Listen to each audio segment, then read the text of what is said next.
মেঘালয়ে আমরা জীবন্ত সেতু বানাই। লোহা নষ্ট হয়, কিন্তু গাছ চিরকাল বেঁচে থাকে।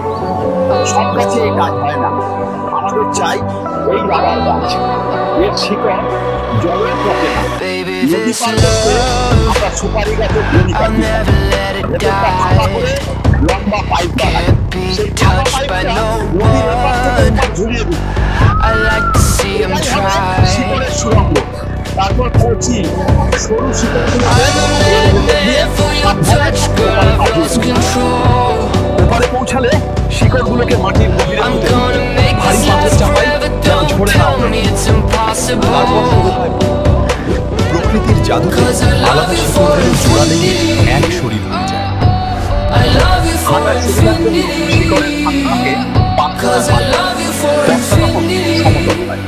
দেখতে লতাপাতা মনে হলেও এই এক একটা সেতু একসঙ্গে 50 জন মানুষের ভার নিতে পারে। নংরিয়াতে আমাদের দোতলা সেতুও আছে। বর্ষার জল বাড়লে নিচেরটা ডুবে যায়।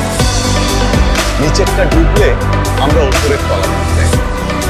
প্রকৃতির সাথে মানিয়ে চলাই আমাদের একটা সেতু হতে 30 বছর লাগে, কিন্তু একবার হলে তা 500 বছর টিকে থাকে। আমি থাকবো না, কিন্তু এই সেতু আমার হয়ে তোদের আজীবন পার করবে।